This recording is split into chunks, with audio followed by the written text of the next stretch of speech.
어, 오늘 이제 이 여경지근의 교육이라는 제목으로 말씀을 드리려고 해요.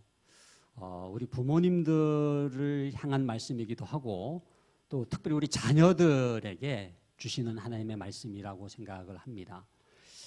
이 여경지근이라고 하는 말은 무슨 사자성어가 아니라 여호와를 경외하는 것이 지식의 근본이거늘, 우리 잠언 1장 7절 말씀, 그 말씀의 내용이지 않습니까? 그래서 우리가 한번 잠언 1장 7절 같이 한번 찾아서 한번 읽도록 하겠습니다.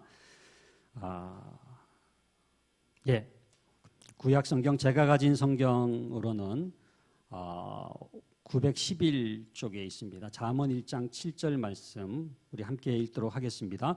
여호와를 경외하는 것이 지식의 근본이거늘 미련한 자는 지혜와 훈계를 멸시하느니라. 아멘.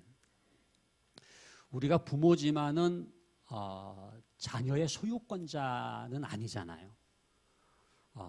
진정한 자녀의 소유권자는 하나님이시죠. 하나님의 자녀를 우리가 청지기가 되어서 이제 양육을 하는데, 하나님께서는 부모를 세우셔서 그 당신의 자녀를 맡기시면서 자녀 교육의 매뉴얼로 주신 책이 바로 이 성경책입니다.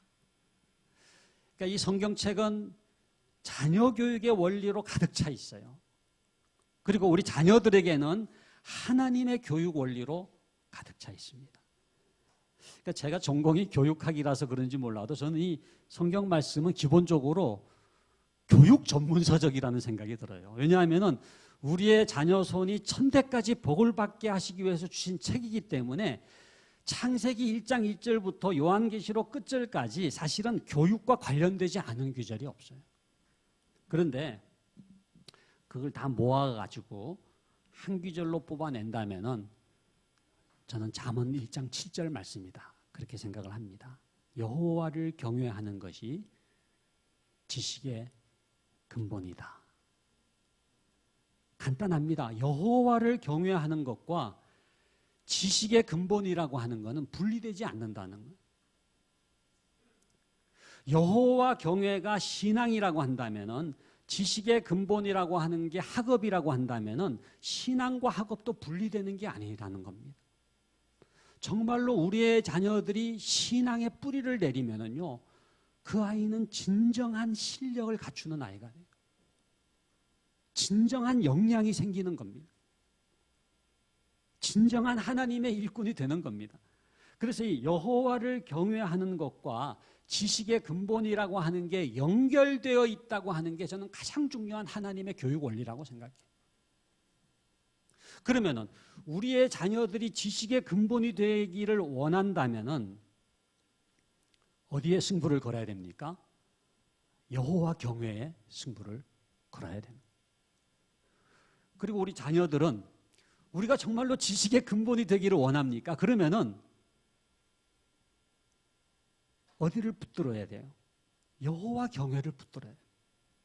정말로 여호와를 경외하면은 하나님이 쓰시는 일꾼이 되고 지도자가 되고 하나님의 사람이 되고 지식의 근본이 된다는 겁니다. 저는 이거를 성경의 인물들을 통해서는 물론이고 교회사의 인물들을 통해서도 물론이고 제 삶을 통해서 확인을 한, 그야말로 간증같이 말씀을 드릴 수밖에 없는 너무나 귀한 원리라고 생각을 해서 이름을 아예 여경지근의 원리 이렇게 이제 붙였습니다.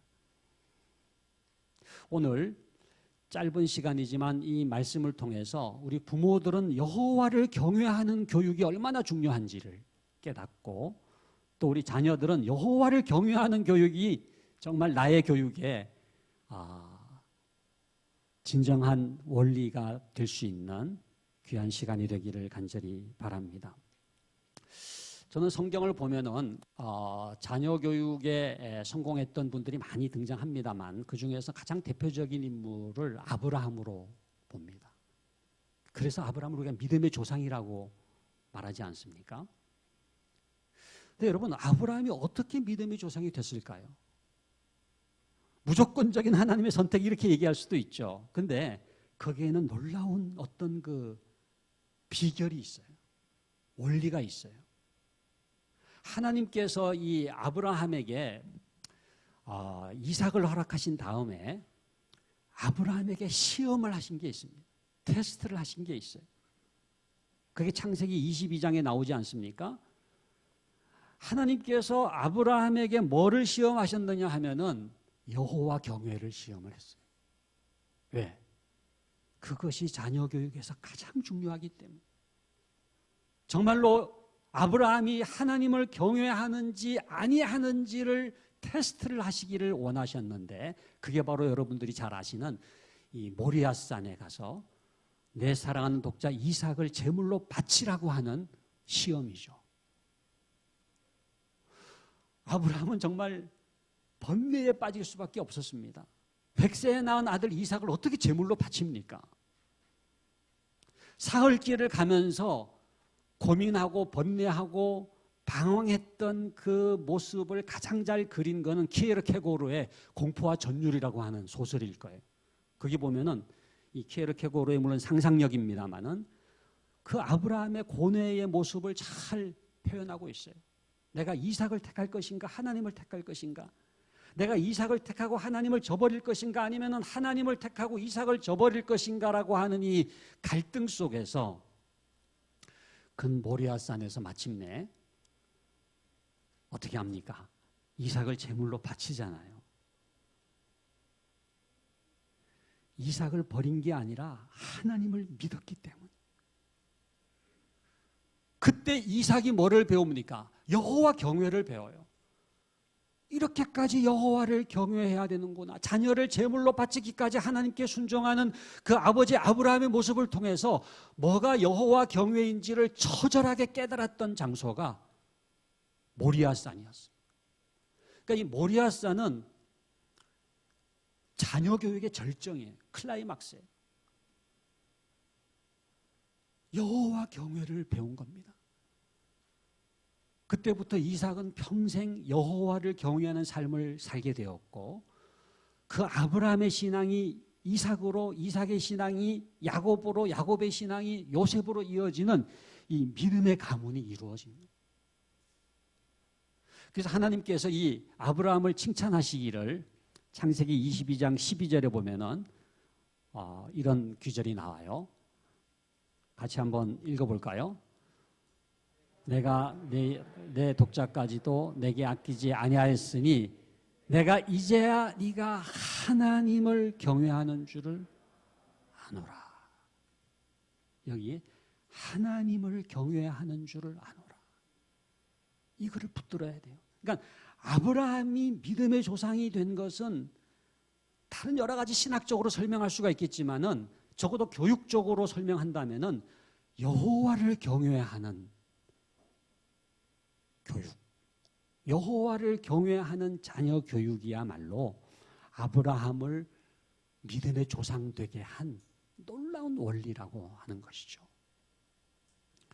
그래서 이 아브라함은 통과가 된 겁니다. 패스가 된 겁니다. 저는 오늘 이 시간에 하나님께서 우리에게 테스트하기를 원하시는 게 있다면, 특별히 우리 부모님들에게 여호와를 경외하느냐는,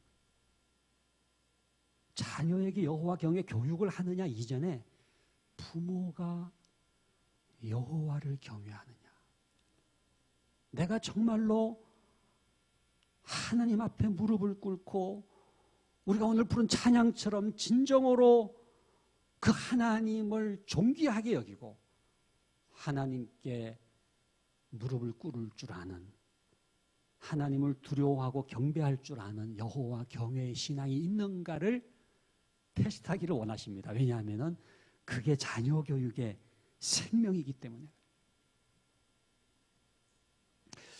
근데 이 아브라함과 굉장히 대조되는, 성경에 보면 가장 실패된 자녀 교육에 우리가 상징적인 그야말로 인물처럼 회자되는 사람이 누굽니까? 엘리죠, 엘리. 제사장 엘리. 엘리에게는 두 아들이 있었잖아요. 홈리와 비느하스입니다. 여러분, 홈리와 비느하스의 문제가 뭐예요? 무슨 IQ가 안 좋은 겁니까? 무슨 뭐 내신 성적이 안 좋은 겁니까? 그게 아니죠. 홈리와 비느하스의 결정적인 문제는 여호와를 경외하지 않았다는. 지금도 아마 여러분들이 자녀들에 대한 고민들이 있을 수 있어요. 근데 진짜 우리가 고민해야 될 거는 내 자녀가 정말로 여호와를 경외하는 자녀냐라고 하는 거라는 거예요. 무슨 학교가 시시한 것도 아니고, 예? 무슨 뭐 어느 대학 뭐 어느 학교가 아니라 그 이전에 여호와를 경외하느냐 안 하느냐가 문제라는 거예요. 엘리가 훌륭한 제사장이었지만 결정적으로 실패한 게 자녀 교육이었는데, 하나님께서 여러분 그 엘리를 책망하신 내용이 나오잖아요. 사무엘상 2장 29절 말씀인데, 저는 이 구절은요, 하나님이 엘리를 책망하신 말씀일 뿐만 아니라 한국교회 부모들에게 주시는 말씀이다, 저에게 주시는 말씀이라고 생각을 해요. 우리 같이 한번 읽어보도록 하겠습니다. 너희는 어찌하여 내가 내 처소에서 명령한 내 예물과 예물을 밟으며 내 아들들을 나보다 더 중히 여겨 내 백성 이스라엘이 드리는 가장 좋은 것으로 너희들을 살찌게 하느냐. 여기에 중간에 나오는 말씀, 내 아들들을 나보다 더 중히 여겨. 이 부분이 너무 중요한 말씀인 것 같아요. 그러니까 엘리의 실패는 여러분 자녀를 사랑하지 않았기 때문에 실패한 게 아니에요. 오히려 반대입니다. 자녀를 과도하게 사랑한, 하나님보다 더 사랑한 거예요. 하나님보다 더 중히 여긴 거예요. 저는 우리 한국교회의 부모들의 자녀 교육의 실패는요, 자녀를 사랑하지 않기 때문에 실패하는 경우는 많지 않은 것 같아요. 대부분은 엘리의 케이스입니다. 내 아들들을, 내 딸들을 나보다 더 중히 여겼다. 하나님보다 더 중히 여기고 하나님보다 더 사랑하기 때문에 자녀들에게 그야말로 이렇게 휘둘리는 거예요. 자녀들을 사랑한 나머지 하나님의 원리에서부터 떠나는 거죠.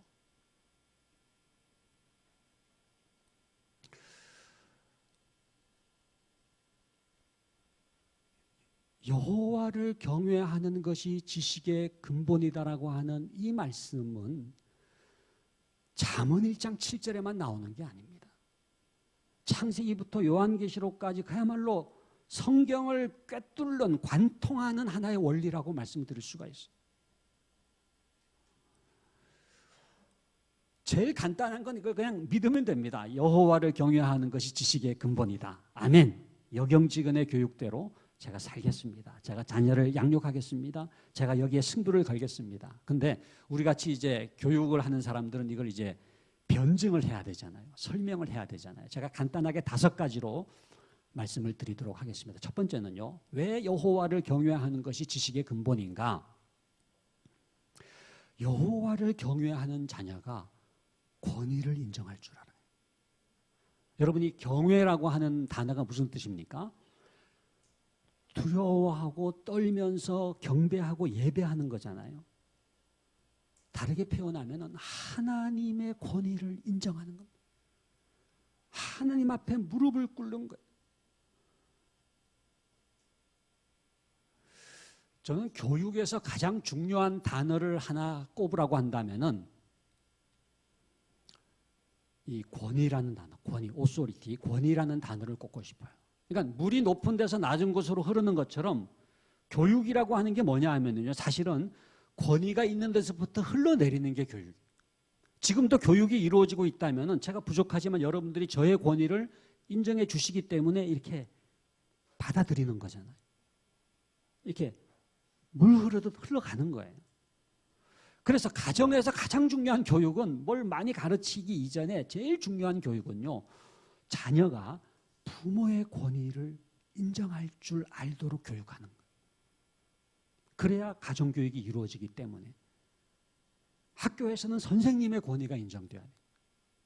학생의 인권이 중요하지만 선생님의 교권을 무너뜨리는 것은 진정으로 학생의 인권을 위하는 게 아니에요. 교회에서는 목사님의 권위가 인정되는 게 중요하고요. 그런데 그 밑바탕에 가장 중요한 게 뭡니까? 하나님의 권위를 인정하는 교육. 어릴 때부터 하나님 앞에서 머리를 숙이고 무릎을 꿇고 어떤 다른 인간이 아니라 하나님을 두려워할 줄 아는 아이로 키우는 교육. 이게 여경지근의 핵심이거든요.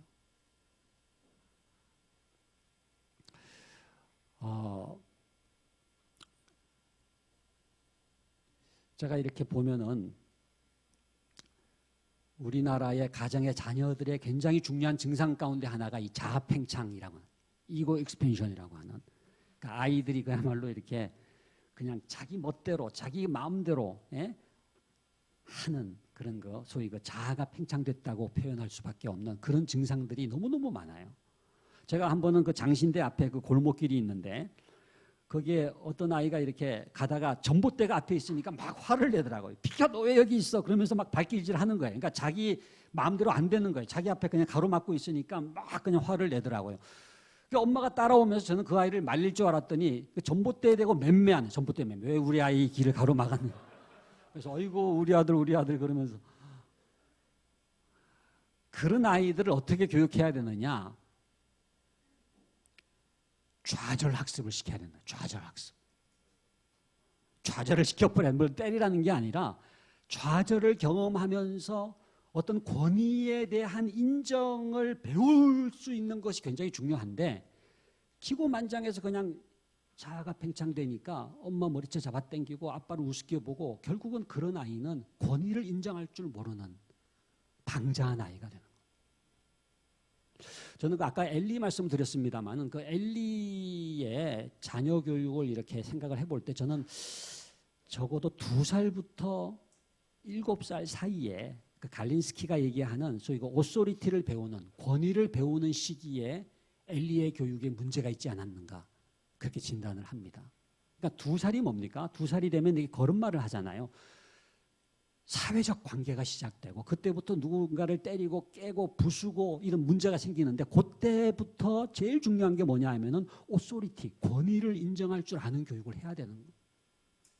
그래서 이렇게 약속을 맺어가지고 부모와 자녀 간에 소위 그 카비넌트, 언약을 맺고, 네가 이렇게 말씀대로 이렇게 하면은 칭찬해주고 까까를 사주고 이렇게 사랑해주지만은 네가 약속을 지키지 않으면은 맴매다, 그죠?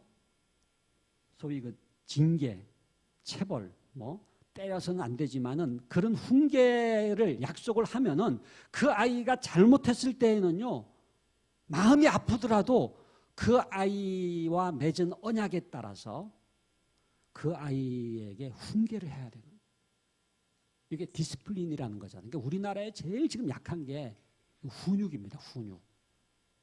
그러니까 태어나서부터 2살 때까지의 그 애착의 관계를 2살 이후에 그대로 해버리는 거예요. 방자한 아이가 되는. 그래서 엘리가 그 소위 그 홈리와 비느하스가 그렇게 방자한 아이가 되게 된 것은 이 권위 교육에 있어서의 뭔가 문제가 있지 않았는가. 이건 그냥 교육학적 상상력입니다만은 생각을 해보는 거예요.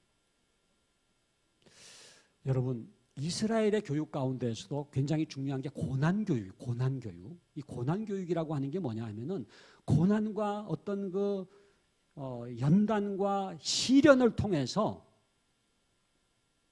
하나님의 권위를 인정하도록 교육하는 거거든요. 하나님이 우리를 교육하시는 것도 한번 되돌아보면은요, 뭐 주님의 은혜교회도 뭐 쉽지만은 않았을 거라는 생각이 들어요.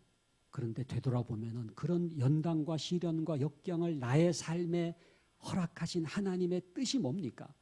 그것을 통해서 나의 욕망과 나의 고집과 나의 자만심을 내려놓고 하나님의 권위를 인정하게 하시는 하나님의 커리큘럼인 거거든요. 그래서 여호와를 경외할 때에 이 권위를 인정함으로 말미암아 지식의 근본이 된다.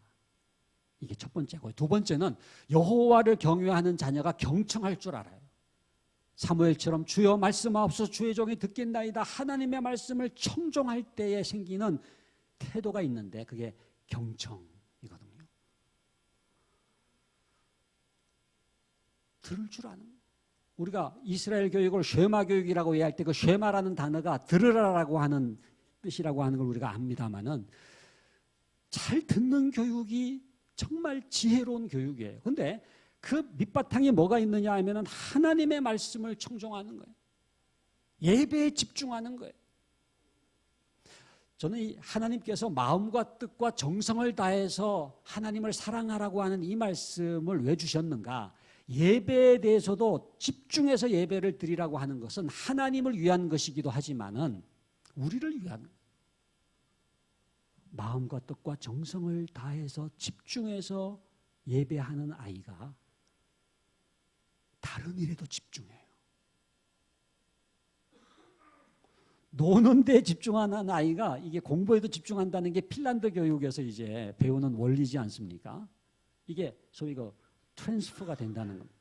그런데 제일 중요한 것은 하나님께 집중하는, 하나님의 말씀을 청종할 때에 경청하는 태도가 생기는데 그것이 지식의 근본이 되는 첩경이다 하는 것입니다. 세 번째는요, 여호와를 경외하는 것이 왜 지식의 근본이냐? 여호와를 경외하는 자녀에게 하나님의 성품이 형성돼요.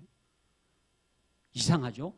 여호와를 경외하는데 뭔가 계속 변합니다. 성품이 변하는, 태도가 변하는.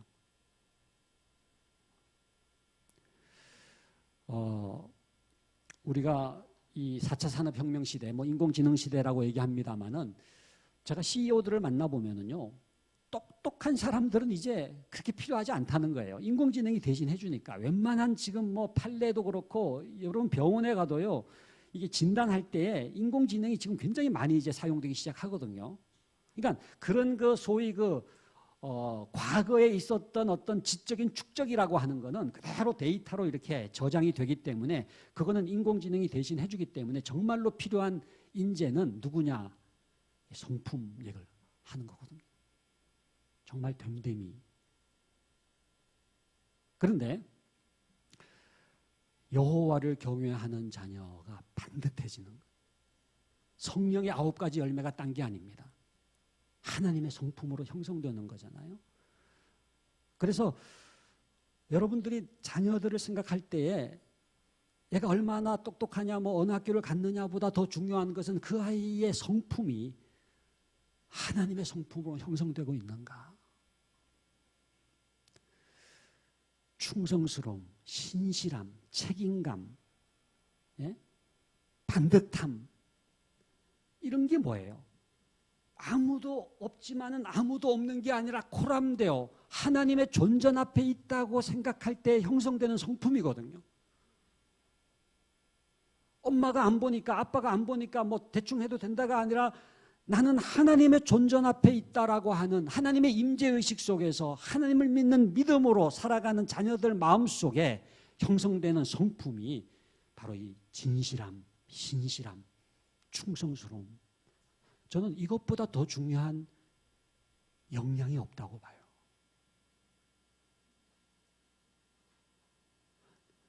네 번째는요, 여호와를 경외하는 것이 왜 지식의 근본이냐? 여호와를 경외하는 자녀에게 꿈과 비전이 생겨요. 여호와를 경외하잖아요. 예배를 드리고 말씀을 읽잖아요. 그러면은 저 마음속에 꿈이 생겨요. 하나님, 저도 모세 같은 인물이 되고 싶어요. 다윗 같은 인물이 되고 싶어요. 바울 같은 인물이 되고 싶어요. 그 꿈과 비전이 뭡니까? 그 삶의 목적과 방향이잖아요. 그러면 스스로 시동을 거는 거예요. 내가 왜 공부하는지, 내가 왜 사는지, 내가 왜 학교를 다니는지 그 방향을 깨닫게 되는 거예요. 여러분 목적이 이끄는 삶이라고 하는 책을 쓰신 그 릭 워렌 목사님, 세들백 교회에 그 책을 아마 읽어보신 분들이 많으실 겁니다. 근데 그 책에 보면 그런 내용이 나와요. 모든 자녀에게는 신적 목적이 있다. 그러니까 우연히 태어난 아이는 아무도 없다는 거예요. 뭐 이건 부모들도 마찬가지입니다. 저도 마찬가지입니다. 우리 모두는 목적적 존재예요. 하나님께서 의지를 갖고 이 땅에 보내신 거죠. 소위 그 divine purpose, 하나님의 목적이 있는데 그 목적이 그 자녀에게는 일종의 소명입니다. 소명. 이 땅에 보내신 하나님의 뜻이죠. 그 소명을 이루게 하시기 위해서 모든 아이들 각각에게 주신 게 뭐예요? 하나님의 선물이죠. 그게 영어로는 기프트고 우리나라 말로 번역하면 은사입니다. 은사. 그러니까 이 소명과 은사는 동전의 앞뒷면과 같아요. 소명을 보면은 그 소명을 이루게 하기 위해 주신 선물이 뭔지 깨달아지고, 은사를 잘 보면은 그 은사를 주신 목적인 소명이 깨달아지는 거예요. 근데 이게 자녀들마다 달라요. 일란성 쌍둥이라고 하더라도 은사가 다르더라고요. 이건 제가 자신 있게 얘기할 수 있습니다. 왜냐하면 제가 일란성 쌍둥이이기 때문에. 저랑 똑같이 생긴 복제인간이 돌아다니고 있으니까 조심하시기 바랍니다. 요 근처 살아요. 여기 지금 수원에 사는데, 그 병원은 이제 샘병원이라고, 안양 샘병원, 군포 지샘병원 거기 이제 선교 원장으로 이제 있습니다만은, 예, 박상은 장로라고. 지금도 구분을 잘 못한 채 일부러 지금 가르마를 반대하고 다니는 겁니다. 원래 이렇게 해야 되는데 이게 지금 반대로 지금 하고 있는 건데, 어릴 때 이제 찍은 사진이 있어요. 제가 그 사진을 가지고 왔는데 한번 보여주시면은요.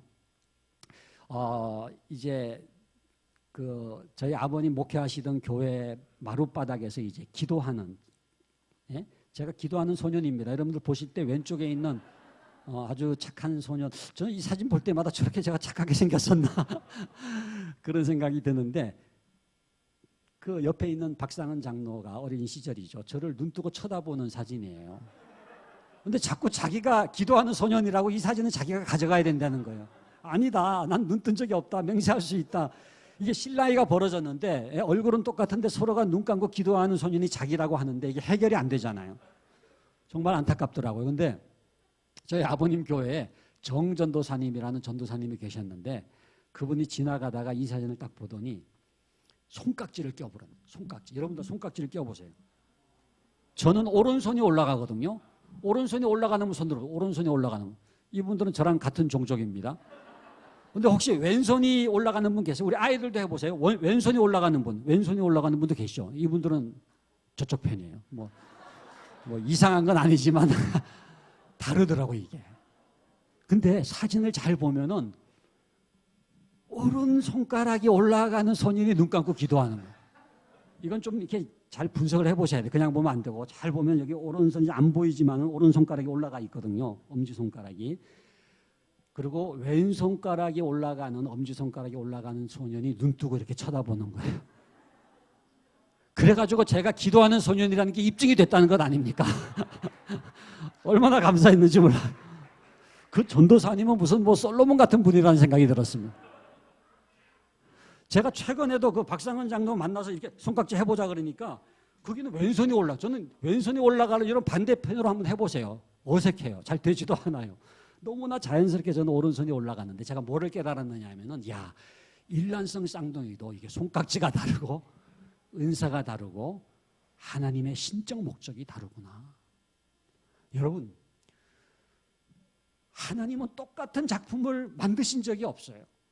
저는 이게 굉장히 중요한 자녀교육의 원리고, 우리 자녀들에게는 인생의 원리라고 생각해요. 마이웨이라고 하는 게 있다는 거예요. 어떤 사람들과 동일시될 수 없는 하나님께서 나만을 위한 마이웨이, 나만을 위한 삶을 계획해 놓으셨다. 70억 인구, 80억 인구가 있지만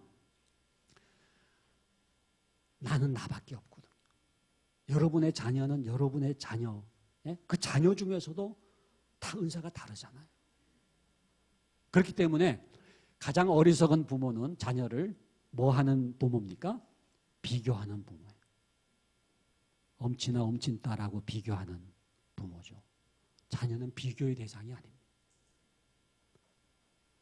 정말로 하나님, 이 자녀를 이 땅에 보내신 뜻이 무엇입니까?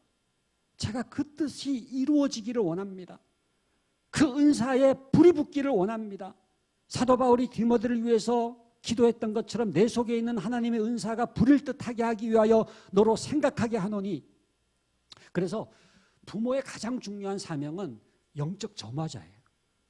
그러니까 내가 뭔가를 이렇게 주입하는 게 아니라 그 속에 있는 은사가 불이 붙어서 타오르게 되는 것이죠. 지금도 가장 유명한 교육학자가 있다면은요, 소위 다중지능 이론, 그죠? 여러분 멀티플 인텔리전시즈 아시죠? 다중지능 이론이 뭡니까? IQ는 언어지능하고 수리 논리지능만을 얘기하지만 음악지능이 있고 공간지능이 있고 그 다음에 대인관계지능이 있고 자기이해지능이 있고 신체운동지능이 있고 그 다음에 마지막으로 자연친화지능, 이렇게 8가지 지능을 얘기하지 않습니까? 다르다는 거예요. 그러니까 어떤 아이는 언어가 뛰어나지만 어떤 아이는 음악이 뛰어나고 어떤 아이는 수리 논리가 뛰어나지만 어떤 아이는 신체 운동 지능이 뛰어나고 중요한 것은 그 아이의 아름다움이 있어요. 요괴벳은 그걸 봤잖아요. 그래서 히브리서 11장 23절입니까? 거기에 보면은 이 아름다움이라고 표현하고 있고 또 출애굽기 2장에서는 준수함이라고 표현하고 있고 최근 개정판에는 그 잘생긴 것을 보고라고 되어 있지 않습니까? 그러니까 그 아이의 어떤 그 강점이 있어요. 우리 아이의 어떤 그 은사가 있어요. 그것에 불을 붙이는 부모가 되는 게 중요하고 또 우리 자녀들은 나에게 분명히 하나님의 신적 목적이 있다고 하는 깨닫고 내가 나를 긍정해야 돼요. 하나님이 긍정하셨는데 내가 부정하면 안 돼요. 내가 얼마나 존귀한 자인지 하나님이 정말 80억 인구가 있지만 나는 나로서 창조해 주신 하나님임을 깨닫고 그 마이웨이를 붙잡아야 되는 거예요. 지금도 계속해서 우리 부모들을 흔들고 있는 것은 아마 다른 사람과의 비교일 거예요. 옆집 아줌마들에 의해서 우리가 휘둘리지 않습니까? 한국 교육은 옆집 아줌마가 지배한다 그러지 않습니까? 그래서 그런 말이 있어요. 이웃은 사랑하되 옆집 아줌마는 멀리하라. 근데 비교의 대상이 아니라 사도 바울처럼 다른 사람의 판단은 내게 매우 작은 것이다. 나도 나를 판단치 아니하노니 오직 나를 판단하실 이는 주시니라. 그러니까 하나님 앞에서 판단하고 다른 사람의 판단을 작게 여길 줄 아는 그런 지혜가 필요한 거죠. 그 다음에 마지막으로 여호와를 경외하는 것이 왜 지식의 근본이냐? 여호와를 경외하는 자녀에게 통찰력이 생깁니다. 지금 여러분들이 의자에 앉아서 지금 예배를 드립니다만 사실 예배를 드리는 시간은요, 저 높은 상공에 올라가는 것 같아요. 그럼 뭐가 보입니까? 자기 인생이 보여요. 내가 어떻게 태어나서 어떻게 하나님께로 돌아가는 나그네 인생인가가 보이는 거예요. 그러니까 여호와 경외라고 하는 건 뭐냐 하면은요, 저 높이 올라가서 하나님의 눈으로 자기를 볼 줄 아는 거예요. 인생이, 인류가 어떻게 창조함 받아서 어떻게 종말을 맞이하는지가 보이는 거예요. 이게 위즈덤입니다. 지혜. 예? 여러분들 뭐 이렇게 높은 산에 올라가면 이렇게 보이잖아요. 비행기 타보셨잖아요. 그러면 이렇게 쫙 이렇게, 예? 서울시가 이렇게 한눈에 보이잖아요. 제가 코로나 이전에 토론토에 방문을 했는데 토론토에 가보면 CN타워라고 하는 높은 탑이 있습니다. 553m에. 거기 딱 올라갔더니 토론토 시내가 한눈에, 제가 길을 못 찾아 토론토 대학교에 있었는데 토론토 대학교하고 토론토 시청이 여기 있었구나. 한눈에 보이더라고요. 날씨가 좋으면 어디까지 보이느냐 하면은 나야가라 폭포가 보여요. 우리나라 어르신들이 제일 가고 싶어하는 관광지 넘버1입니다. 왜 그런지 아시죠? 나이야 가라 그러면 이제 나이가 가기 때문에 실질적으로 선호도 조사해서 1위를 했더라고요. 근데 여러분, 제가 무슨 생각을 했느냐 하면은 553m만 올라와도 이렇게 통찰력이 생기는데 여호와를 경외한다고 하는 것은 정말로 통찰력 중에 통찰력을 주시는구나. 요즘에 이 교육에서 메타인지 얘기를 많이 하잖아요. 책도 많이 나왔죠. 메타인지. 근데 메타인지라고 하는 게 뭡니까? 그냥 이렇게 앉아서 열심히 공부하는 게 아니라 공부하고 있는 나 자신을 볼 줄 아는. 메타라는 게 초월이라는 뜻이잖아요. 메타볼스도 마찬가지고. 그러니까 여호와를 경외한다고 하는 것은 나의 한계를 초월하는. 나를 넘어서 나를 볼 줄 아는.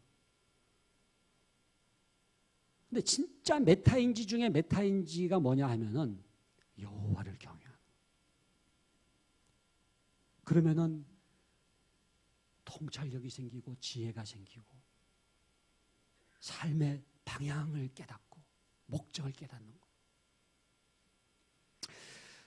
제가 지금 5가지 말씀을 드렸습니다마는 여러분들 우리 자녀들은 여기 지금 표시하는 게 있잖아요. 거기 괄호 안에 다 넣었습니까? 첫 번째가 뭐예요? 권위를 인정하기 때문이고, 두 번째는 경청할 줄 알고, 세 번째는 하나님의 성품이 형성되고, 네 번째는 꿈과 비전이 생기고, 다섯 번째는 통찰력이 생긴다. 그런데 5가지 정도가 아니에요.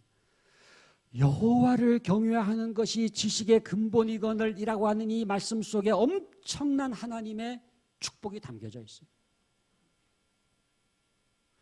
저는 이거를 안 믿는 그 교수들하고도 얘기를 한 적이 있어요.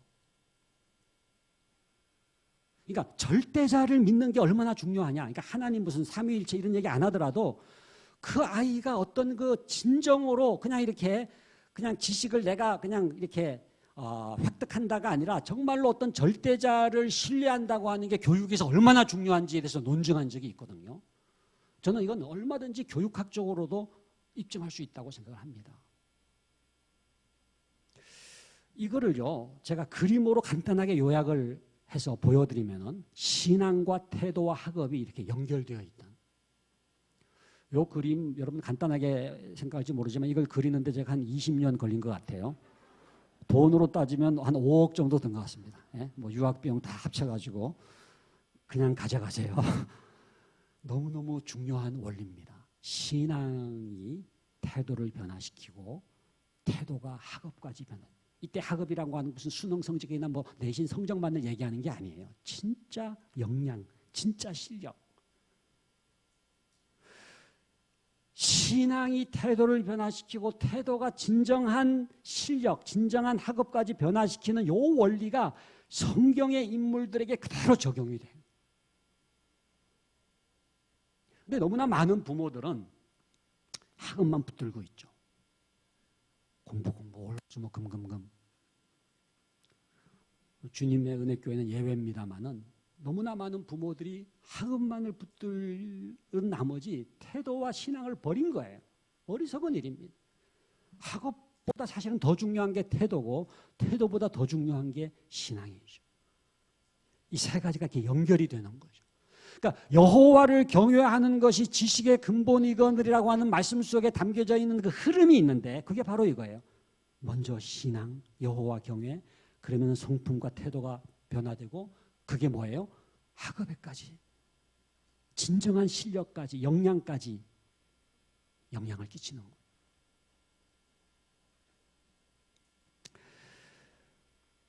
그렇다고 한다면 이제 말씀을 맺도록 하겠습니다. 어디에 승부를 걸어야 되느냐? 우리의 자녀들이 지식의 근본이 되고 또 우리 자녀들은 내가 정말 지식의 근본이 될 수 있기 위해서는 어디에 승부를 걸어야 되느냐? 여호와 경외, 교육에 승부를 걸어야 돼요.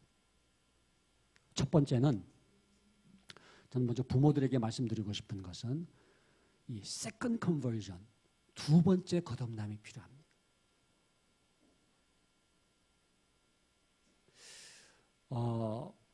우리가 이제 사형리 같은 데 보면은 마음의 원이 있고 그 마음의 원에 왕좌가 있잖아요. 그 왕좌에 내가 앉아 있다가 내가 내려앉고 그 왕좌에 예수님을 모셔드리는 것을 우리가 거듭남이라고 얘기를 하죠. 구원의 확신이라고 얘기를 하죠. 근데 자녀 교육에도 원이 있어요. 자녀 교육의 원이 있는데 그 원의 한복판에 왕좌가 있어요. 거기 누가 앉아 있습니까? 부모가 앉아 있다고도 얘기할 수가 있지만 주로 엄마가 앉아 있어요. 아빠는 그냥 대충 앉아 있고, 예. 그 왕좌에는 엄마가. 근데 사실 엄마가 앉아 있다기보다는 엄마의 조바심과 두려움이 앉아 있어요. 엄마의 욕망과 허영이 앉아 있죠. 그런데 엄마가 됐든 부모가 됐든 그 왕좌에서 내려앉고 그 왕좌에 예수님을 모셔드려서 예수님이 자녀 교육의 주님 되시는 거듭남. 이게 세컨드 컨버전이에요. 두 번째 거듭남. 한국 교회에 많은 부모들이 있지만 대부분 교회 다니는 부모예요. 교회 다니는 부모. 교회 다니는 부모는 뭐예요? 부모가 예수 믿고 교회를 다니는 거예요. 근데 자녀 교육은 세속적인 거예요. 그러면은 그런 가정에서 자라는 아이는 부모로부터 신앙적인 영향을 받겠습니까? 세속적인 영향을 받겠습니까? 자녀 교육이 세속적이면 부모가 교회를 다니지만 자녀는 무슨 영향을 받아요? 세속적인 영향을 받아요. 왜? 자녀 교육이 세속적인. 그래서 교회 다니는 부모가 아니라 두 번째 거듭남, 자녀 교육이 거듭나서 자녀 교육에서 예수를 믿는 진정한 크리스찬 부모로의 거듭남이 너무너무 중요하죠. 여러분 로마서 12장 2절을 다 암송을 하시죠. 너희는 이 세대를 본받지 말고 오직 마음을 새롭게 함으로 변화를 받아 하나님의 선하시고 기뻐하시고 온전하신 뜻이 무엇인지 분별하도록 하라. 요거를 자녀 교육으로 번역을 하면 이렇게 됩니다. 너희는 이 세대의 교육을 본받지 말고 오직 마음을 새롭게 함으로 변화를 받아 하나님의 선하시고 기뻐하시고 온전하신 교육이 무엇인지 분별하도록 하라. 굉장히 중요한 단어가 이 분별, 디서먼트라고 그래요. 분별이 뭡니까? 구분을 하라는 거예요. 겉으로는 잘 구분이 안 될지라도 잘 보라는 거예요. 보면은 두 종류의 교육이 있는데 이 세대의 교육이 있고 하나님의 교육이 있는데 네가 하는 교육이 정말로 이 세대의 교육인지 아니면 하나님의 교육인지를 디서먼트 하라는 거예요. 분별하라는 거예요. 산성과 알칼리성을 리트머스 종이를 가지고 식별을 하는 것처럼 정말로 내가 하는 교육이 이 세대의 교육인지 하나님의 교육인지 분별을 할 줄 아는 부모가 되라는 거고. 두 번째 여호와 경외 교육은 가정예배입니다. 가정예배. 이미 우리 주님의 은혜교회는 가정예배를 잘 실천하고 계시겠습니다만은 근데 저는 정말 이거는 너무너무 중요하다고 생각해요. 저는 한국에 있는 가정, 세계에 있는 가정을 두 가정으로 분류할 수 있다고 봐요. 가정예배를 드리는 가정과 가정예배를 안 드리는 가정으로. 저는 지금도 제일 기억나는 저희 아버지의 음성은 딴 게 아닙니다. 자, 이제 우리 예배 드리자. 우리 한번 따라 하시겠습니다. 자, 이제 우리 예배 드리자. 예. 자, 이제 우리 예배 드리자. 그래가지고 아까 이름 부르라고 얘기하는데 제천하제영아 해가지고 이름을 불러가면서 자, 이제 우리 예배 드리자. 저는 이게 우리 부모가 해야 할 가장 중요한 말이라고 생각합니다. 자, 이제 우리 예배 드리자. 자, 이제 우리 베델로 올라가자.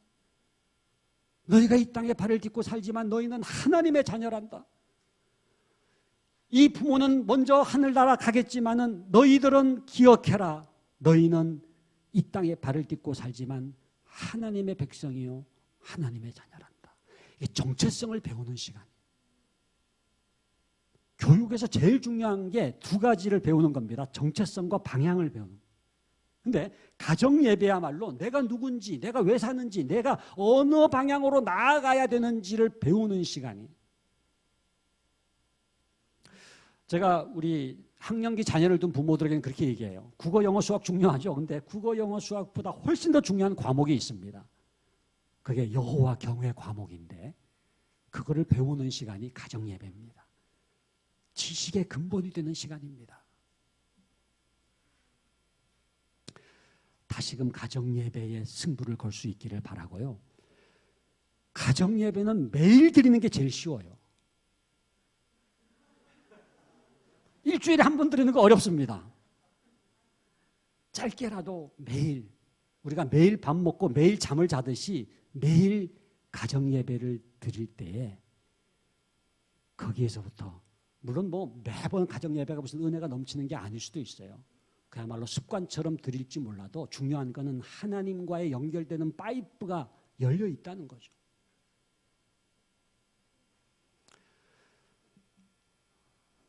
세 번째는 말씀입니다. 성경. 여호와 경외 교육은 결국은 말씀을 우리가 어떻게 교육하느냐에 달려있는 거예요. 여러분 디모데후서 3장 15절에 보면 네가 어려서부터 성경을 알았나니 그 다음 뭐라고 되어 있습니까? 성경은 능히 너로 하여금 그리스도 예수 안에 있는 믿음으로 말미암아 구원에 이르는 지혜가 있게 하느니라. 이거 다 외우지 못한다고 하더라도 성경은 그다음 마지막이 동사가 뭐예요? 하느니라.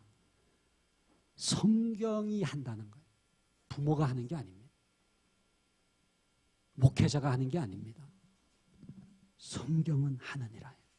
그러니까 우리는 어떻게든지 성경을 가르치고 성경을 암송하게 하고 성경을 읽게 하고 묵상하게 하면서 그 성경이 그 아이를 변화시키는 그 성경이 하는 역사의 문을 여는 거죠.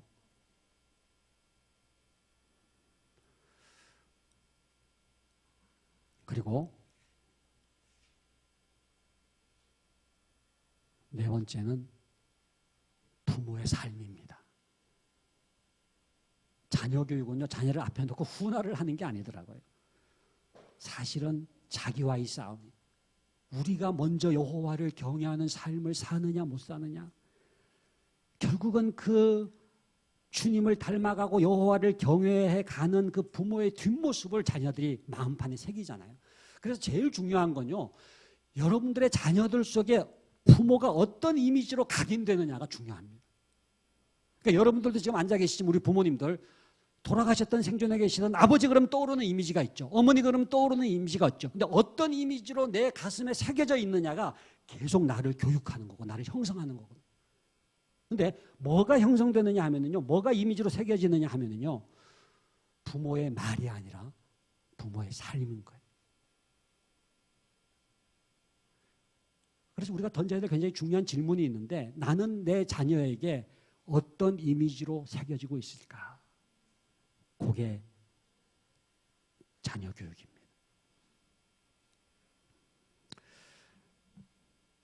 말씀을 맺겠습니다. 이상화 시인이라고 있죠. 개벽지, 1926년 개벽지에 시를 실었는데 그 시 제목이 빼앗긴들에도 봄은 오는가예요. 이렇게 시작됩니다. 지금은 남의 땅 빼앗긴들에도 봄은 오는가. 그리고 마지막은 이렇게 끝나요. 들을 빼앗겼어도 봄조차 빼앗기랴. 물론 일제강점기 때 나라를 빼앗긴 서러움으로 정말 민족의 해방과 독립을 염원하면서 쓴 시라고 알고 있지 않습니까? 그런데 저는 이 시를 읽으면서 자녀 교육을 생각합니다. 빼앗겼어요. 세속 교육에 빼앗겼어요. 입시 교육에 빼앗겼어요. 빼앗긴들에도 봄은 오는가? 하나님 자녀 교육을 회복시켜 주십시오. 한국교회의 다음 세대 교육을 회복시켜 주시옵소서. 들을 빼앗겨서도 봄조차 빼앗기랴. 정말로 이 자녀들이 하나님의 사람들로 세워지게 하여 주시옵소서. 무슨 주일학교 부흥의 문제가 아니에요. 저는 이 하나님의 나라 계획에 지금 엄청난 차질을 빚고 있다고 생각합니다. 하나님의 교육이 아니라 이 세상의 교육, 이 세대의 교육으로 빼앗겨가지고 하나님의 나라의 일꾼들이 지금 세워지질 못하고 있는 거예요.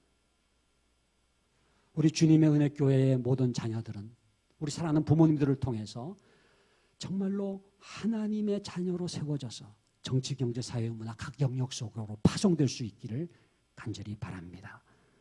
그리하여 우리의 자녀들을 통해서 주님의 은혜교회도 강건하게 세워질 뿐만 아니라 한국교회가 희망이 있고 이 민족이 소망이 있고 하나님의 나라가 회복될 수 있기를 주님의 이름으로 간절히 축원합니다. 기도하겠습니다.